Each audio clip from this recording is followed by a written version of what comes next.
하나님의 말씀은 마가복음 10장 46절부터 52절인데 다 같이 일어나서 봉독하시겠습니다. 그들이 여리고에 이르렀더니 예수께서 제자들과 허다한 무리와 함께 여리고에서 나가실 때 디모의 아들이 맹인 거지 바디메오가 길가에 앉았다가 나사렛 예수시란 말을 듣고 소리질러 이르되 다윗의 자손 예수여 나를 불쌍히 여기소서 하거늘 많은 사람이 꾸짖어 잠잠하라 하되 그가 더욱 크게 소리질러 이르되 다윗의 자손이여 나를 불쌍히 여기시소 하는지라. 예수께서 머물러 서서 그를 부르라 하시니 그들이 그 맹인을 부르며 이르되 안심하고 일어나라 그가 너를 부르신다 하매 맹인이 겉옷을 내버리고 뛰어 일어나 예수께 나아오거늘 예수께서 말씀하여 이르시되 내게 무엇을 하여 주기를 원하느냐. 맹인이 이르되 선생님이여 보기를 원하나이다. 예수께서 이르시되 가라 내 믿음이 너를 구원하였느니라 하시니 그가 곧 보게 되어 예수를 길에서 따르니라.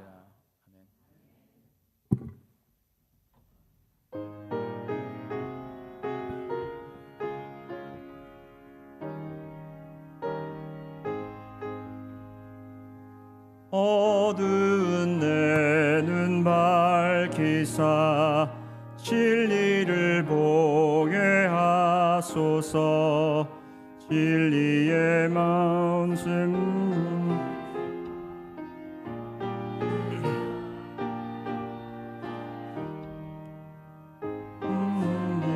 뜻을 알고자 엎드려 기다리오니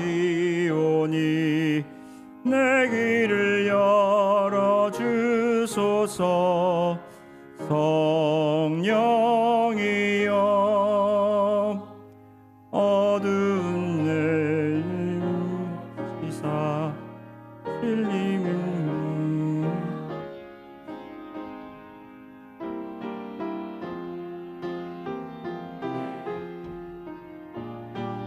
한량 없겠네.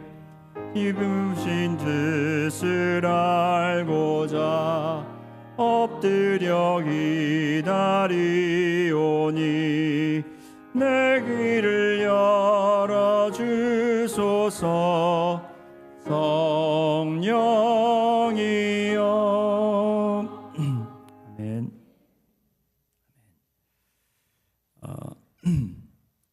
제가 지금 영어 예배 때 목을 너무 많이 써가지고 지금 목소리가 안 나오고 있습니다. 그래서 제가 조금 오늘 조용히 이야기를 하더라도 여러분 이해해 주시고 들어주시기를 부탁드리겠습니다. 오히려 또 조용히 얘기할 때 여러분이 또 귀를 기울여서 무슨 말 하나 이렇게 또 귀를 기울여서 여러분들 들어주시기를 바랍니다. 우리가 지금 마가복음을 계속해서 살펴보고 있습니다. 마가복음은 복음서 중에서 가장 짧은 복음서지만 그리고 마가복음을 저도 복음서 중에서 좀 가장 연약한 복음서라고 생각을 했었습니다.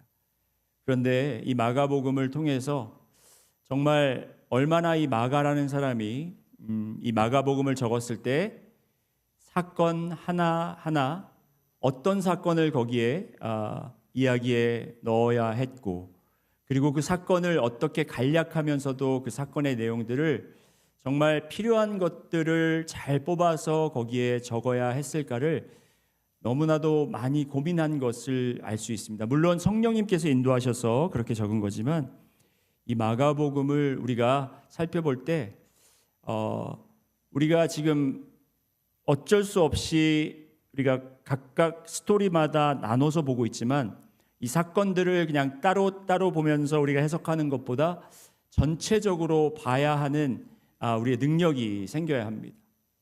이 마가복음의 내용은 제가 말씀드렸듯이 8장에 있는 벳세다의 맹인의 사건이 이것이 연결고리가 되어서 모든 말씀들을 붙잡고 있어요. 벳세다에서 맹인의 사건 제가 여러 번 말씀드려서 여러분 아실 겁니다. 맹인이 예수님 앞에 나와서 치료받기를 원했는데 예수님께서 안수를 해주셨어요. 첫 번째 안수를 그가 받고 눈이 떠졌습니다. 보이기 시작했습니다. 그런데 제대로 봤나요? 대답을 해주셔야 돼요. 제대로 봤나요? 아닙니다. 제대로 못 보고 사람들이라고 생각하는데 사람들이 아니라 나무들이 걷는 것처럼 희미하게 봤다고 했습니다. 그래서 예수님께서 두 번째로 안수하셨더니 그들이 그 다음에야 정확하게 볼 수 있었다고 이야기를 하고 있습니다. 그 이야기가 이 마가복음 전체의 내용을 연결시켜 주는 것은 바로 이 언약을 알고 율법을 아는 유다 백성들에게 하나님이 메시아를 보내셨고 그 독생자 아들을 보내셨는데 그 독생자 아들이 누구인 것을 그들이 알지 못하고 그리고 또 그 예수가 행하시는 사건을 보고 그들이 마음이 열려서 예수님을 따랐으나 아직도 본인들이 생각하는 구원자, 본인들이 생각하는 능력자, 본인들이 생각한 하나님의 구원과 약속과 선하심, 나름대로 해석한 것을 가지고 마음대로 예수님을 생각하고 마음대로 메시아를 생각하다 보니까 그들이 희미하게 보고 잘못 본 것을 예수님께서 깨닫게 해주시기 원한 것이 바로 마가복음의 내용이라는 것이죠.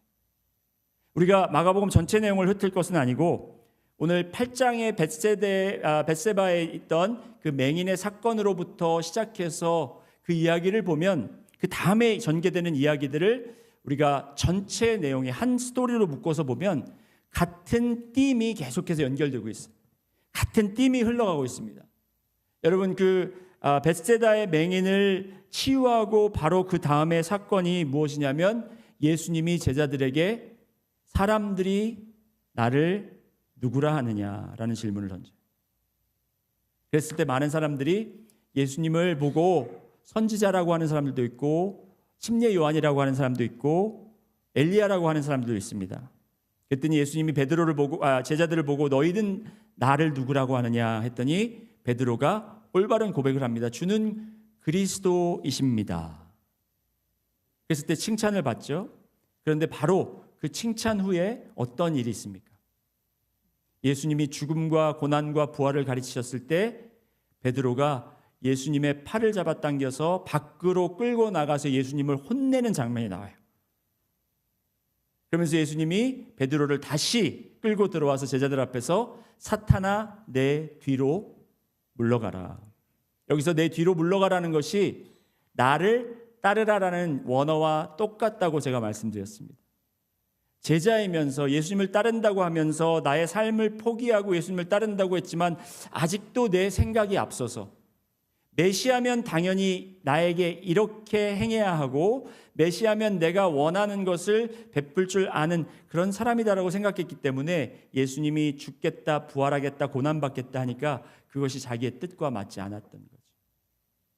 결국에 제자들이 잘못 본 것은 제자들이 본인들이 제자라고 하지만 예수님을 만났지만 그들도 제자 생활을 하면서 예수님을 희미하게 봤다라는 거예요. 마치 그 맹인처럼. 자, 그 다음 사건은 뭡니까, 여러분? 그 다음 사건이 변화산 사건이에요. 변화산에 베드로와 야고보와 요한을 데리고 예수님께서 올라가셨는데 그 변화산에서 엘리야와 모세와 변화한 모습, 그 옷이 너무나 희어서 이 세상에서 그렇게 깨끗한 그리고 맑고 순수한 옷이 없다 할 정도로 그 변화한 모습을 보고 그 제자들이 기뻐서 여기에 장막을 치고 여기에 머물기를 원했지만 하나님의 음성이 들리면서 이는 내 사랑하는 아들이니 그의 말을 들을지어다 라고 하고 예수님이 이제 곧 그 산에서 내려가서 당해야 할 고난과 또 죽음과 부활에 대해서 말씀을 하죠. 여기도 마찬가지로 제자들이 예수님을 변화된 모습을 보고 영광스러운 모습을 보긴 했으나 그들이 예수님을 온전히 알지 못한 거죠. 그 팀이 계속해서 여러분 이 사건들마다 똑같이 다른 사건, 전혀 다른 사건들이에요. 그런데 보지 못함, 그 다음에 희미하게 봄, 그 다음에 제대로 봄, 이 사건들이 계속해서 진행되는 거예요. 그 다음 사건이 뭡니까? 산에서 내려왔더니 누가 기다리고 있었어요? 귀신 들린 아들을 데리고 온 아버지, 그리고 제자들이 기다리고 있지 않았습니까? 그 아버지가 아주 유명한 고백을 하죠. 주님 믿습니다. 저의 믿지 않음을 도우소서. 믿습니다라는 건 내가 봅니다. 주님의 능력을 믿습니다. 하지만 주님의 부활을 내가 확실히 믿게 하시고 그 부활의 능력을 믿게 하소서라는 고백이죠. 희미하게 보고 또 명확하게 보는. 여러분 또 그 다음의 사건은 또 여러 가지 사건들이 있지만 제가 다는 말씀 못 드리고 또 한 청년, 부자 청년이 예수님을 찾아와서 예수님을 바로 보고 예수님을 존경하고 예수님을 선생으로 모시고 싶은 그 부자 청년이 왔지만 그가 모든 율법을 행했지만 예수님께서 그에게 네가 한 가지 부족하니 네가 가지고 있는 모든 재물을 팔아서 가난한 사람들에게 나눠줘라 했더니 그가 포기하지 못하고 슬픔에 가득 차서 예수를 따르지 못하고 돌아서는 그 장면. 보았으나 보지 못함. 지금 이렇게 계속해서 반복되는 이런 이야기. 그리고 이제 마지막으로 여러분, 지난주에 우리 제자들이 이러한 모든 사건들을 보고 예수님의 가르침, 지금 고난과 죽음과 부활에 대한 가르침을 3번이나 반복해서 들었던 제자들이 바로 예수님이 그 말씀이 끝나자마자 무섭게 우리가 간구하는 것은 지금 당신이 들어줘야 됩니다라고 아주 그냥 뻔뻔스럽고 아주 싸가지 없게 그렇게 간구하는 장면을 볼 수 있어요. 그러면서 예수님이 내가 너에게 무엇을 해주기를 원하느냐 했을 때 그들이 나는 한 명은 당신의 오른편에 한 명은 당신의 왼편에 앉게 하소서라고 고백하는. 여러분, 우리가 이 장면들을 보면서 깨달으시는 것이 있습니까? 느끼시는 게 있어요? 지금 여러분들 표정 보니까 아유 그 참 제자들, 멍청한 제자들 어떻게 그렇게 모를까라는 표정을 짓고 있는데, 여러분 제가 여기서 감히 드리고 싶은 말은 그 제자의 모습이 여러분의 모습입니다. 그 맹인의 모습이 여러분의 모습입니다. 그 부자 청년의 모습이 여러분의 모습이고 저의 모습입니다. 오늘 이 이야기들 마무리하는 그 이야기가 맹인으로 시작했다가 또 맹인으로 끝내. 오늘은 바디메오라는 맹인이 등장합니다. 그는 크고자 하는 사람, 으뜸되고자 하는 것과 가장 반대되는 자리에 있는 사람입니다. 이름조차 자기 이름이 없어요. 바디메오라는 것은 그의 이름이 아니라 디메오라는 사람의 아들, 바라는 것은 아들이거든요. 디모데의 아들. 제가 우리 교단 총회 가면 저의 이름이 없어요. 박대순 목사 아들. 박대순 목사 아들, 박대순. 오랫동안 저는 박대순 목사 아들로 알려졌어요. 근데 최근에 와서는 바뀌었어요. 저희 아버지가 박레이 목사 아버지 이렇게 바뀌었어요. 여러분이 바디메오라는 사람, 자기의 이름도 없고, 그리고 또 그는 길가에 앉아서 구걸하는 맹인 거지였습니다. 대조되죠. 제자들이 원하는 것과 대조되는 바로 그 인물이 지금 등장하는데, 이 사건을 그냥 단순히 맹인 한 사람을 고치신 이야기를 하나 더 집어넣어서 그 이야기에서 우리가 예수님께 나와서 간구하면 우리의 모든 질병이 고쳐진다라는 그런 믿음의 이야기로만 받아주시 마시고, 이 마가복음의 전체의 흐름을 통해서 이 사건을 왜 마가가 거기에 집어넣고, 이 사건을 통해서 그것을 마가복음서를 읽는 사람들이 어떠한 것을 깨닫게 하기를 원하는가를 우리가 마음을 열고 이 말씀을 들어야 합니다. 바디메오는 마가복음 전체에서 그 전체가 가지고 있는 그 내용, 보지 못하다가 보게 된 자의 참된 본이 되는 인물입니다.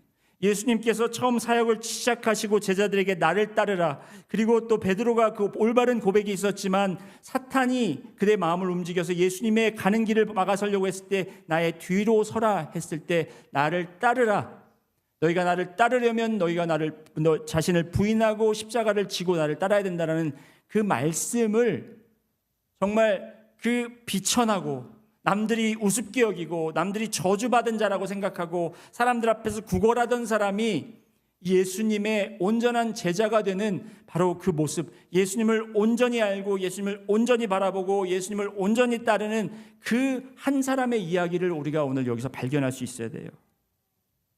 그래서 오늘 바디메오의 이야기를 3가지 질문으로 오늘 따라가 보기를 원합니다. 첫째 질문은 이거예요. 그는 예수님을 누구라 했는가? 그가 고백한 예수는 누구인가? 베드로는 그를 그리스도라고 했지만 그의 고백과 그의 행동이 따르지가 않았어요. 그는 밝게 보는 것, 그는 보이는 것이 있었지만 희미하게 봤습니다. 그런데 이 장님은 바디메오라는 사람은 보지 못했지만 그는 예수님에 대한 분명한 진리를 알고 있었고 그 고백과 그의 삶이 일치했다라는 걸 볼 수 있어요. 두 번째가 그가 예수님께 간구한 것은 무엇인가?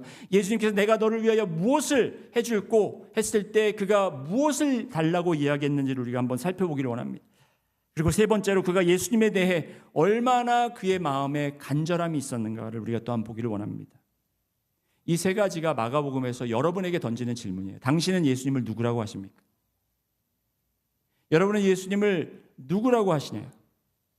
그리고 예수님이 그렇다면 여러분이 고백하는 그분이시고 그분이 여러분에게 와서 내가 너를 위하여 무엇을 해줄까라고 질문했을 때 여러분은 무엇을 요구하실까요? 그리고 세 번째는 그 예수님을 붙잡기 위해서 여러분은 얼마나 간절하십니까? 이 세 가지 내용을 질문을 가지고 오늘 말씀을 따라가기를 원합니다. 첫 번째, 바디메오는 예수를 누구라고 했는가? 47절 말씀 한번 보시겠습니다. 오늘 47절 본문 말씀 한번 보시면 바디메오가 예수님을 이렇게 부릅니다. 나사렛 예수시란 말을 듣고 소리질러 이르되 다윗의 자손 예수여. 따라해 보십니다. 다윗의 자손 예수여. 그리고 51절 한번 가보시겠습니다. 오늘 51절 말씀을 또 보시면 예수께서 말씀하여 이르시되 내게 무엇을 하여 주기를 원하느냐? 맹인이 이르되 선생님이여 보기를 원하나이다. 따라해 보십니다. 선생님이여. 자, 다윗의 자손 예수라고 했고 두 번째는 선생님이라고 했습니다. 먼저 다윗의 자손의 의미를 살펴보기를 원합니다. 다윗의 자손은 그냥 존칭이 아닙니다. 유대인들에게 다윗의 자손이라는 것은 메시아를 가리키는 칭호였습니다. 그냥 아무에게나 다윗의 자손이 아니에요. 다윗의 자손들이 많았겠죠. 하지만 어떠한 특별한 인물을 두고 다윗의 자손이요라고 했던 것은 하나님께서 아브라함에게 약속하셨고 또 다윗에게 약속했던 그 메시아, 이스라엘의 왕이 되고 그다음에 온 인류의 왕이 되시는 그분을 칭호하는 타이틀이라는 거예요. 앞서 살펴본 마가복음 8장의 질문 너희는 나를 누구라 하느냐에 대한 정확한 답을 지금 놀랍게도 이 눈먼 거지가 하고 있는 것입니다. 여러분 생각해 보시기 바라요. 성경을 매일 연구하던 서기관과 바리새인들도 그리고 심지어 3년 동안을 예수님을 바짝 쫓던 제자들도 예수님이 누구인지 온전히 붙잡지 못했습니다.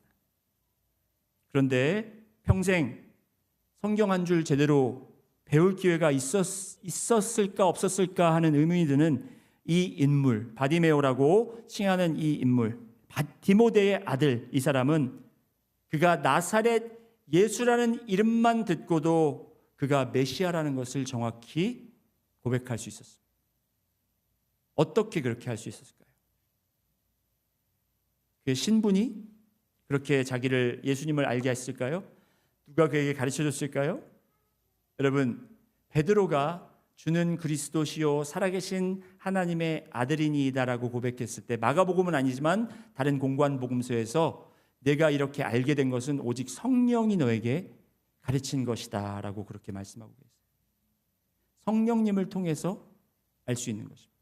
이건 누구에게 자격이 주어지는 것이 아니라 하나님의 선물이라는 것입니다. 곧 우리의 신분, 우리의 신앙의 경력, 아니면 우리가 얼마나 오랫동안 섬겼고 우리가 얼마나 성경 지식을 많이 아는가가 중요한 것이 아니라 성령님께서 우리에게 부어주시는 은혜 가운데 알 수 있다는 거예요. 곧 아주 어린아이도, 곧 신분이 낮은 자도, 배우지 못한 자도, 저희 막내 아들처럼 자폐가 있는 아이도, 장애가 있는 아이도 성령님이 그에게 알려주시면 알 수 있다는 거예요. 그러면 다른 고백을 못하는 사람들은 성령님이 안 알려주셔서 고백을 못하는 걸까요? 아니죠. 성령님은 우리에게 말씀하고 계시고 우리에게 알려주고 계시는데 다만 우리가 그것을 온전히 받아들이지 못하고 듣지 못하고 아니면 우리의 마음속에 뭔가 큰 장벽이 있고 우리의 마음을 회방하는 진리를 듣지 못하게 하는 그 방해 요소들이 많기 때문에 우리가 그것을 보지 못하고 듣지 못하고 깨닫지 못할 수밖에 없다라는 것입니다. 그리고 두 번째로 그에게 선생이여라는 칭호를 붙이는데, 이 선생이여라는 것은 우리가 헬라어로 번역하면 랍비, 그렇지만 히브리어로 하면, 아람어로 하면 라보니라는 단어가 사용됩니다. 이 라보니라고 오늘 말씀을 보면, 원어를 보면 이 맹인이 예수님을 보고 라보니라고 고백하는 걸 알 수 있어요. 이 라보니라고 예수님을 칭하는 것은 성경에서 단 두 번 있습니다. 오늘 본문 말씀과 그리고 요한복음 20장 16절에 부활하신 예수님을 본 마리아가 그분을 알아보고 외친 바로 그 단어예요.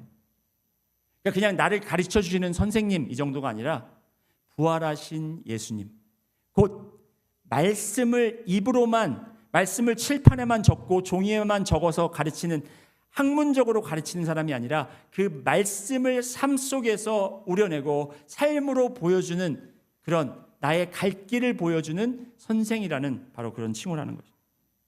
바디메오는 아직 십자가 부활도 보지 못했습니다. 이미 그의 입술에는, 하지만 우리가 부활의 신앙의 언어가 담겨 있는 것을 오늘 말씀을 통해서 볼 수 있어요. 그의 고백을 통해서. 여러분, 지금까지 우리가 쭉 8장부터 본 사건이 뭐냐면 고백은 있습니다. 예수님을 좋아합니다. 존경합니다. 예수님을 선생이라고도 부릅니다. 예수님을 심지어 주여라고도 부르고 그리스도라고도 부릅니다.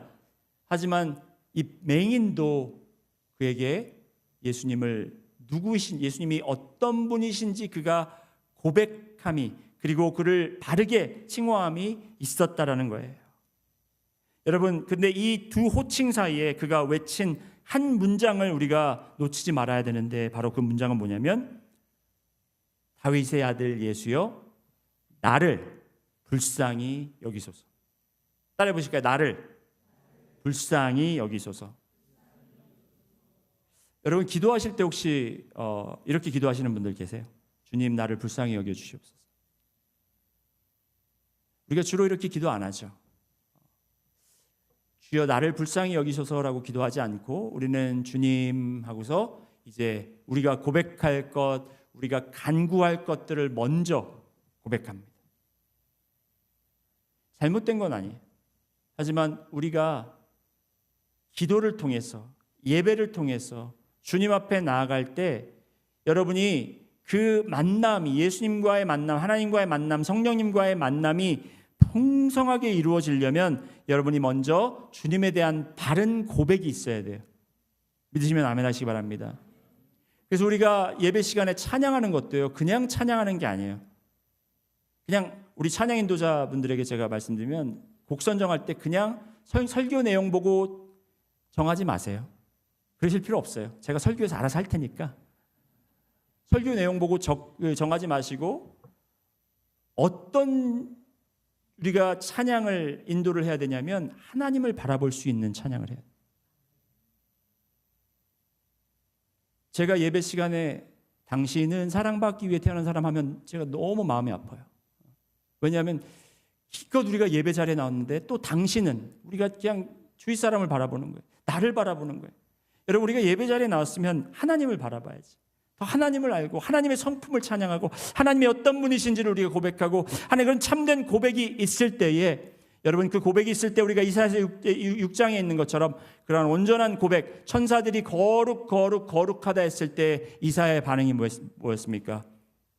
나는 비천한 자고 나의 입술은 부정한 자이니다. 나의 죄가 드러나고 나의 거룩하지 않음이 드러날 수밖에 없는. 이 바디메오의 외침은 그냥 예수님에 대해서 고백하는 것으로 그치지 않았습니다. 그 고백함을 통해서 다윗의 자손 메시아, 그리고 나의 주님이 되시고 부활의 주님이 되신 그분을 고백하다 보니까 자기가 정말 긍휼이 필요한 자고 불쌍히 여김을 받아야 되는 자, 정말 나를 불쌍히 여길 자는, 세상 사람들이 이미 불쌍히 여기고 있잖아요. 지나가면서 아유 하면 지나갔을 거 아닙니까? 그가 필요한 것은 동정이 아니었어요. 하지만 그가 필요한 것은 그에게 생명을 주시고 그에게 생명을 다시 구원에 이끌 수 있는 바로 그 주님이 그를 긍휼히 여기시는 것이었어요. 하소연이 아니었습니다. 시편에서 다윗이 하나님께 반복해서 드린 바로 그 언어입니다. 시편 51편에 하나님이여 주의 인자를 따라 내게 은혜를 베푸시며 주의 많은 긍휼을 따라 내 죄악을 지워 주소서라고 고백한 것처럼 그것은 자신의 힘으로 결코 해결할 수 없는 그 죄와 곤고함을 인정하고 오직 하나님의 언약적 자비에 기대는 부르짖음이었다라는 것입니다. 바디메오가 다윗의 자손을 향해 이 언어로 부르짖었다라는 것은 그가 예수님을 단지 능력 있는 치료자로 본 것이 아니라 죄인이 하나님 앞에 나가듯 그렇게 나아가고 있었다라는 것입니다. 여러분, 우리가 하나님 앞에 기도할 수 있고 예배할 수 있는 기회는 우리가 원하는 것을 간구할 수 있는 기회이기보다도 우리가 하나님 앞에 설 수 있는 기회라는 거예요. 우리의 근본적인 문제가 해결될 수 있는 자리에 나왔다는 겁니다. 여러분, 여기서 우리가 붙잡아야 할 원리가 있습니다. 그것은 바로 바디메오는 예수님이 누구이신지를 알았기 때문에 비로소 자기가 누구인지도 정확히 알게 되었다는 거예요. 그는 자신을 그저 눈이 먼 불쌍한 사람 정도로 여기지 않았습니다. 다윗의 자손이신 그분 앞에서는 그는 자신이 긍휼이 필요한 존재, 근본적으로 자비 없이는 설 수 없는 존재임을 깨달았다라는 거예요. 여러분이 여러분을 정확히 안다라는 것은 여러분 스스로를 들여다본다고 되는 것이 아닙니다. 예수님이 어떤 분이신지를 우리가 분명히 알 때에 그 거룩한 빛 앞에서 우리도 우리 자신을 그대로 보게 된다라는 것입니다. 바디메오는 예수님을 정확히 알아본 바로 그 순간 자기의 문제가 무엇인지, 자기가 누구인지 정확히 보기 시작한 것입니다. 그래서 예수님이 그에게 내게 무엇을 하여 주기를 원하느냐라고 물으신 것은 몰라서 물어보신 게 아니에요. 지난주에 말씀하셨듯이 그 마음속에 정말 그가 묻고 그가 그동안 감춰왔고 그가 정말 막아놓았던 그 근본적인 문제가 무엇인지를 그가 고백하기를 원했던 것입니다. 바디메오는 이렇게 대답하죠. 예수님이 내게 무엇을 하게 주기를 원하느냐 했을 때 보기를 원하나이다. 여러분, 우리가 성경 말씀을 보면 이런 말씀 보면은 그냥 당연한 걸 예수님이 당연한 걸 물으셨고 이 맹인도 당연한 걸 대답했다라고 생각할 수 있어요. 그런데 여러분, 이건 당연한 게 아니에요. 어떻게 제가 아냐고요?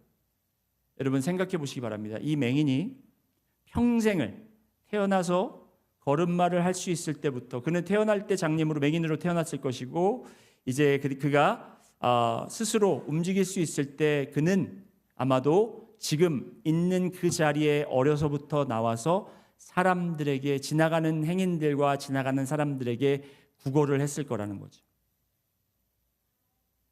그런데 그 구걸을 할 때 그 길을 걸어가는 사람들은 여러분 여리고라는 곳이 우리가 아는 여리고는 어떤 거예요? 구약 시대에 그 여리고성이 무너진 그곳이잖아요. 그런데 이 여리고라는 곳은 행인들이 아주 많고 사람들이 아주 많이 지나가는 곳입니다. 별의별 사람들이 다 있어요. 높은 사람들, 낮은 사람들, 부유한 사람들, 가난한 사람들, 인정이 많은 사람들, 인정이 없는 사람들, 그리고 또 베풀 줄 아는 사람들, 베풀지 못하는 사람들, 이런 사람들이 많았는데 그 많은 사람들이 지나갔을 때 이 맹인이 단 한 사람이라도 붙잡고 보기를 원하나이다라고 했을까요?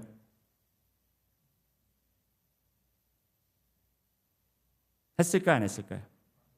안 했죠. 왜 안 했을까요? 고쳐줄 수가 없기 때문에. 고쳐줄 수가 없기 때문에 그렇죠. 저희 아이들이 홈스쿨 할 때요. 이제 이 배우는 것에 대한 질문이 있어서 막 이렇게 엄마를 찾아요. 그럼 제가 아빠가 도와줄게 하면 됐고 엄마를 찾아.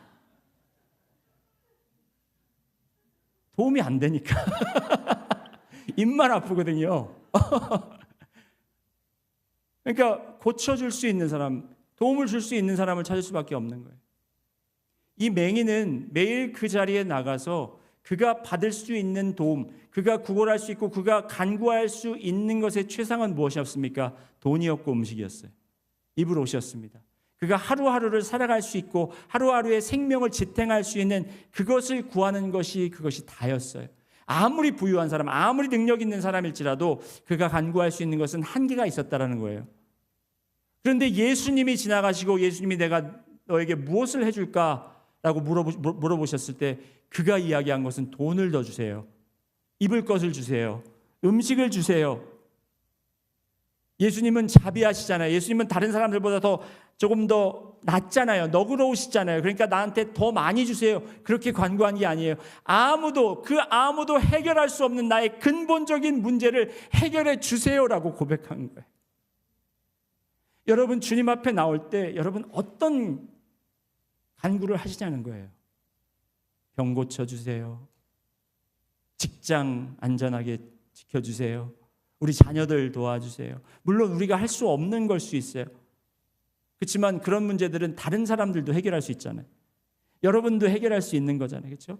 그러니까 그거를 여러분들이 해결할 수 있다고 주님께 맡기지 말라는 것이 아니라 주님을 바로 안다면 여러분 다른 사람들, 이 세상 사람들 누구도 여러분 스스로도 어떠한 누구도 해결할 수 없는 그런 근본적이고 나를 어둡게 하고 나를 묶어두고 내가 앉은뱅이로 내가 장님으로 내가 스스로 서지 못하고 걷지 못하는 그 근본적인 문제를 주님께 가지고 와서 주님 저를 보게 하여 주시옵소서 라고 고백해야 되지 않겠습니까?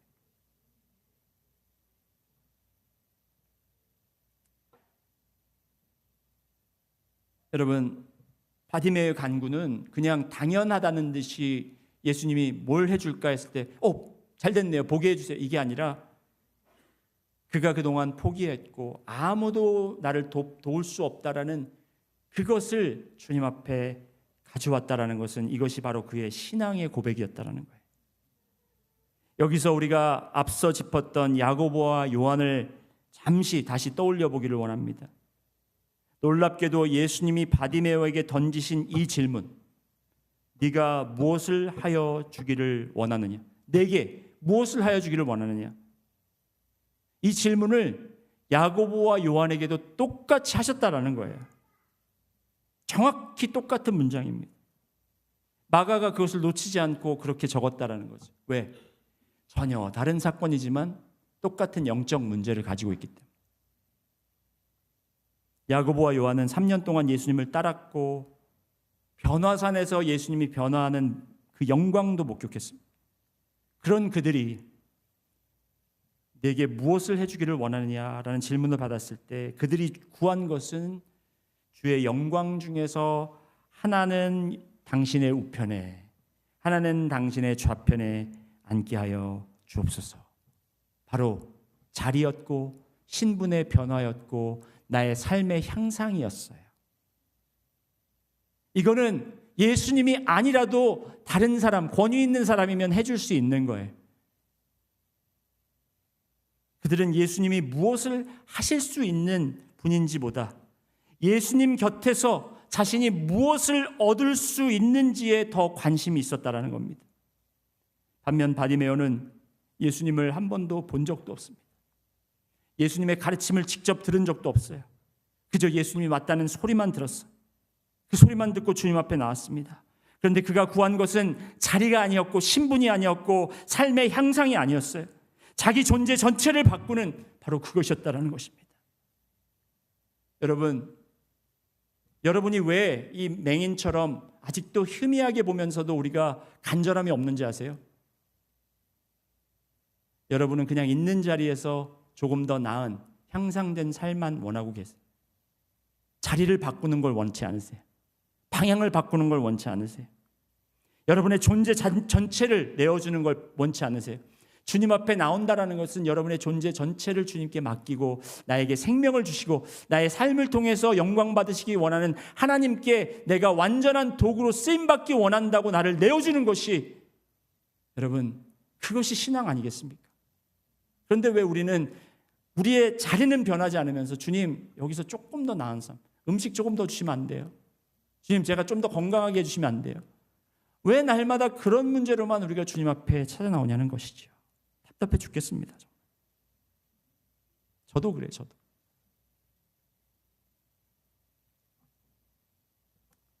야고보와 요한은 예수님 곁에서 자신이 무엇을 얻을지를 구했고 바디메오는 예수님이 누구신지에 근거하여 예수님만이 하실 수 있는 것, 자신에게 정말 진짜로 필요한 그 근본적인 것을 해결해 달라고 구했다라는 거예요.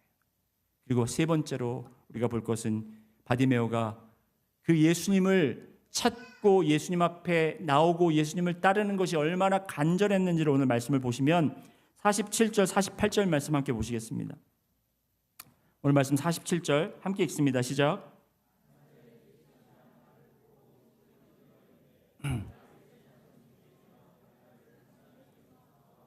다음 절 48절.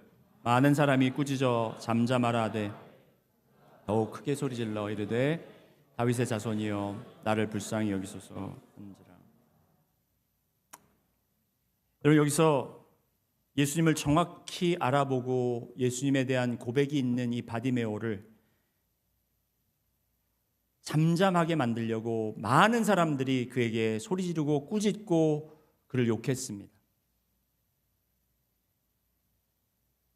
여러분, 주님을 온전히 알고 고백하고 주님 앞에 나오는 길이 외로울 수 있고 힘들 수 있고 견디기 어려울 수 있고 주위에서 칭찬하는 것보다 주위에서 여러분을 억제시키고 막으려고 하고 여러분을 내려뜨리려고 하고 넘어뜨리려고 하고 그리고 여러분들을 정말 이 마음속에 힘들게 할 그럴 방해 요소들이 많다라는 거예요. 특히 이 많은 사람들 중에는 제자들도 포함되어 있습니다. 예수님을 가장 잘 안다고 하는 사람들이 그렇게 이야기를 할 수가 있어요. 그럴 때 이 바디메오는 어떻게 했습니까? 입 조심해야지. 조용히 해. 내가 이제 예수님을 부르지 말아야 되겠네 라고 한 게 아니잖아요. 오늘 말씀에 뭐라고 합니까? 더욱 크게 소리질러. 여러분, 다른 신앙인들 보고 따라가는 것보다 여러분 주님을 보고 따라가는 신앙이 되기를 원합니다.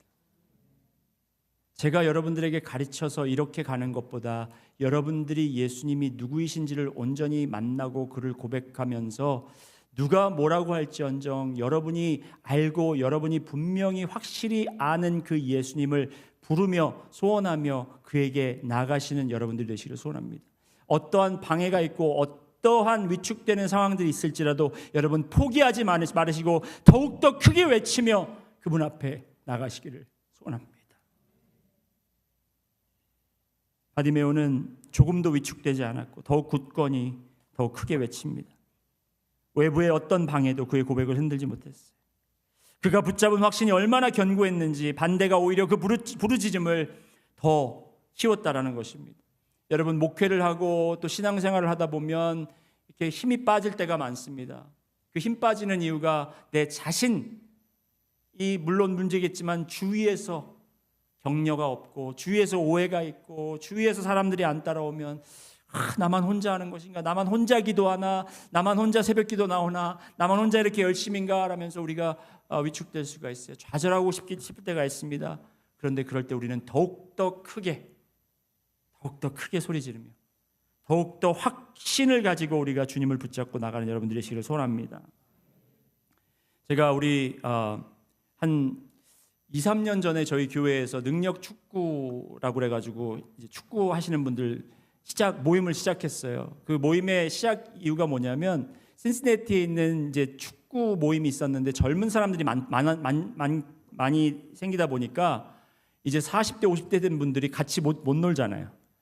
그래서 이 40대, 50대 된 분들이 그냥 좀 진짜 레크리에이션을 하기 위해서 능력 축구 이렇게 해가지고 모임을 토요일 아침마다 가졌습니다. 저도 처음에 한 1년 정도 나갔었는데 어떻게 하다 보니까 저는 이제 못 나가게 되고 지금 근데 그 카톡방에 계속 지금 남아 있어요.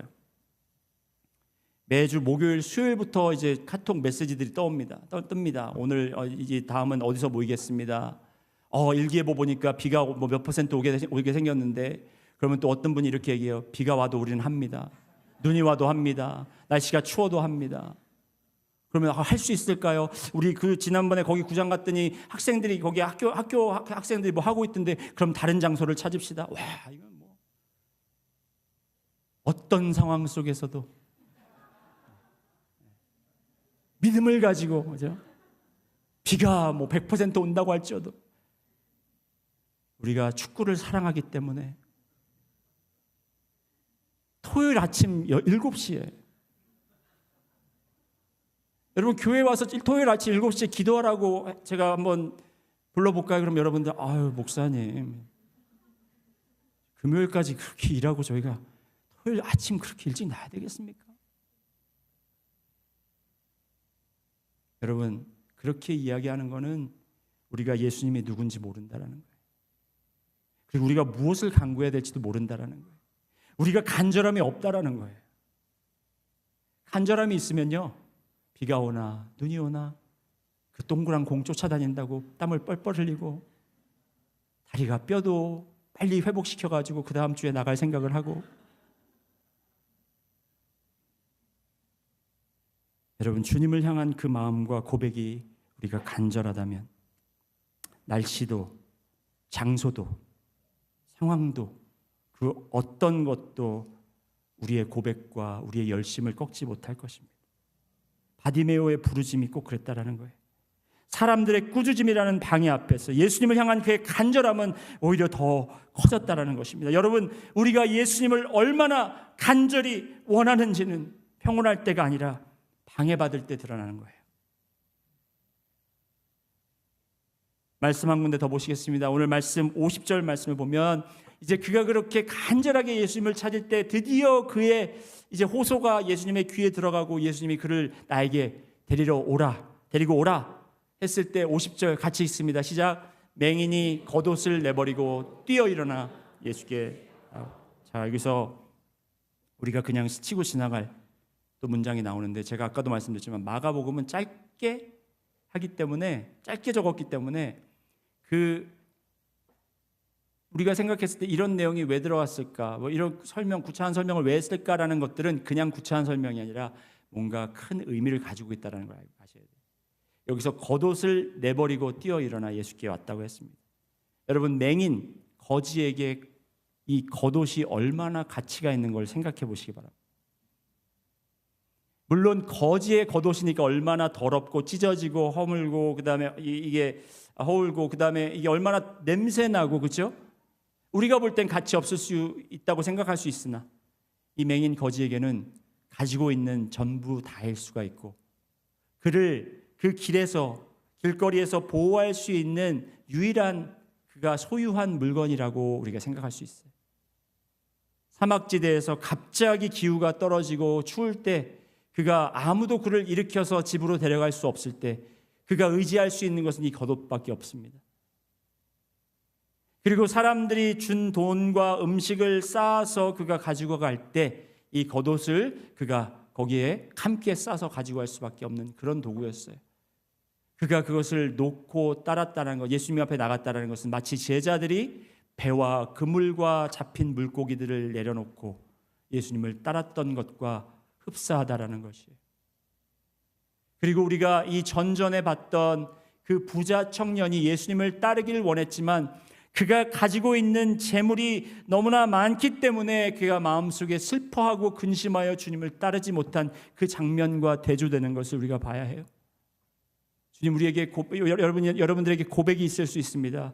여러분이 무엇을 구할지도 알 수 있습니다. 여러분에게 간절함이 있을 수도 있습니다. 그렇지만 그 간절함이 여러분이 가지고 있는 여러분이 생각할 때 내가 이걸 정말 놓지 못하겠다라는 그런 것까지도 우리가 내려놓을 수 있을 때 여러분의 간절함이 드러나는 것이고 여러분의 신앙 고백이 드러나는 것이에요.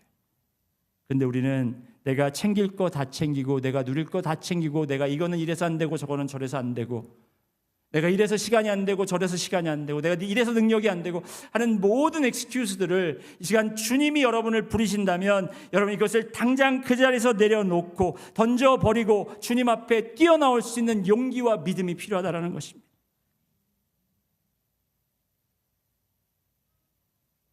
여러분 이왕이면 아멘 소리를 좀 크게 해주시죠. 여러분에게 이런 용기가 필요한 것입니다. 저는 가끔 우리 교회가 흑인 교회였으면 좋겠어요.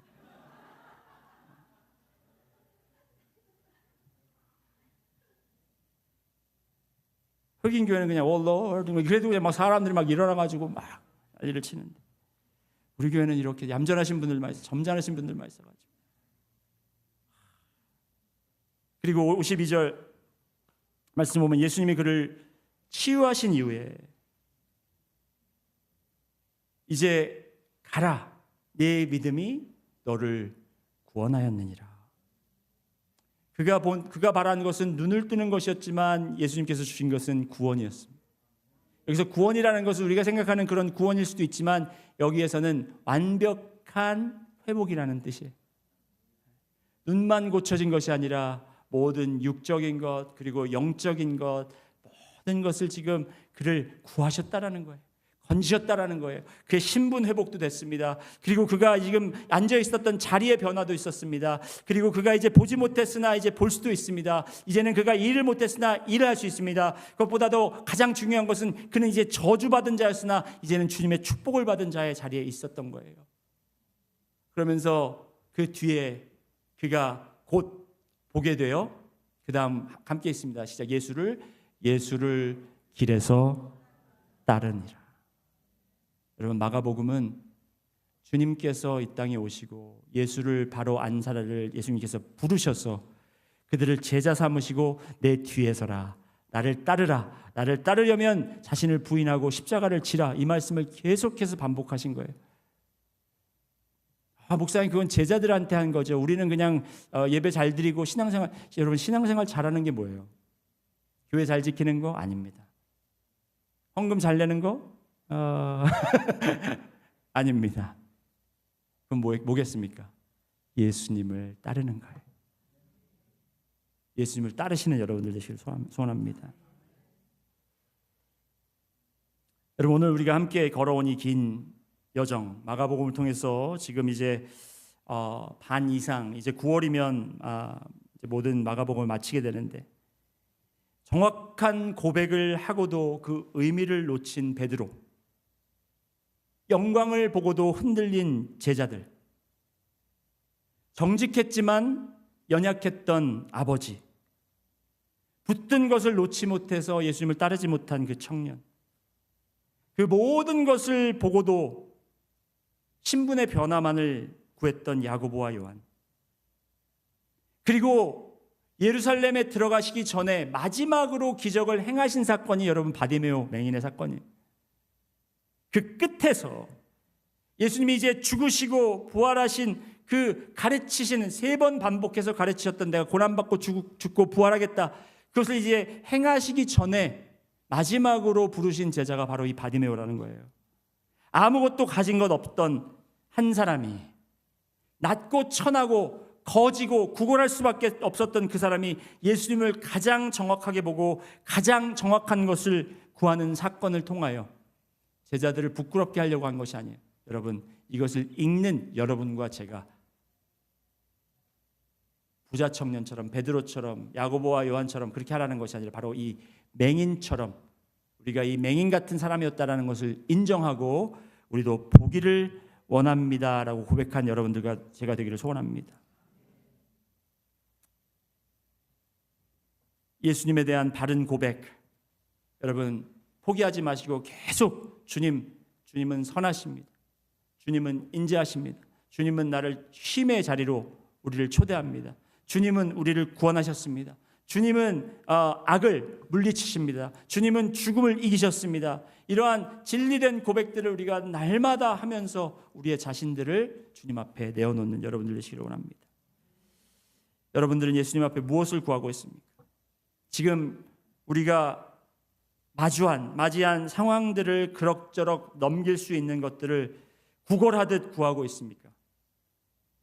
아니면 유일하게 우리의 문제를 해결할 수 있는 그 유일한 문제를 우리 주님 앞에 오늘도 가지고 나오며, 주님, 저는 할 수 없는 자이고, 저는 생명력이 없는 사람이고, 저는 능력이 안 되는 사람이지만 주님께서 나의 근본적인 문제를 해결하신다면 저는 주님을 따르겠나이다라고 고백할 수 있는 여러분들이 되시길 소원합니다.